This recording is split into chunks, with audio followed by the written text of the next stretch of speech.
বিভিন্ন দেশের অ্যাম্বাসেডররা যেভাবে সক্রিয়ভাবে তার জানাজায় অংশগ্রহণ করেছে, এটাই তার প্রতি মানুষের ভালোবাসার বহিঃপ্রকাশ। এবং আজ 3 দিন পরও জিয়া উদ্যানে যে পরিমাণ ভিড়, শুধুমাত্র মানুষের ভালোবাসার দল মত রাজনৈতিক মতাদর্শের ঊর্ধ্বে উঠে মানুষের হৃদয়ে যে জায়গা করে না, এটা একমাত্র তার আপোষহীনতা, তার দেশপ্রেমের কারণেই সম্ভব হয়েছে বলে মনে করছি। আমি ব্যক্তিগতভাবে তার আপোষহীনতাকেই সবচেয়ে বেশি পছন্দ করি, আমি নিজেও এটাকে ধারণ করি। কখনো অন্যায়ের বিরুদ্ধে কখনো তিনি মাথা নত করেননি। দরকার হলে তিনি দীর্ঘ কারাবরণ ভোগ করেছেন, তবুও দেশের ব্যাপারে কখনো আপোষ করেননি। এইটাই আমাকে তার প্রতি শ্রদ্ধা করতে বাধ্য করে এবং আমি নিজেও ব্যক্তিগতভাবে তার এই মতাদর্শটাকে ধারণ করি। আমি মনে করি ভিন্ন রাজনৈতিক মতাদর্শ থাকবে, প্রতিপক্ষ থাকবে, কিন্তু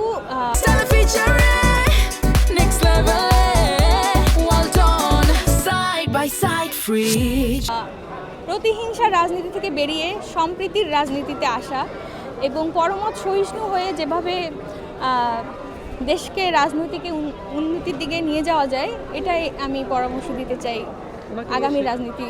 হ্যাঁ, এই বিষয়টাই হচ্ছে আমি বলতে চেয়েছিলাম যে প্রতিহিংসার রাজনীতি তিনি কখনো করেননি, কাদা ছোড়াছুড়ি কখনো করেননি। তিনি সর্বোচ্চ বিনয়ের পরিচয় দিয়েছেন এবং এইটাই তাকে এলিগেন্ট একজন নেত্রী হিসেবে সাধারণ মানুষের হৃদয়ে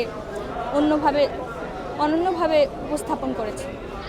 আসলে খালেদা জিয়া বেঁচে থাকতে আমাদের জন্য অনেক কিছু করে গেছেন।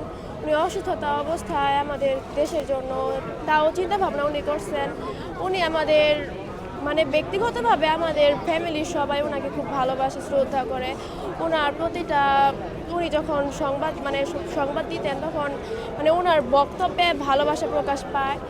উনি আমাদের দেশকে এমনভাবে গড়ে তুলতে চেয়েছেন যেন আমাদের দেশটা উন্নত হয়, তাই ওনাকে সবাই ভালোবাসে।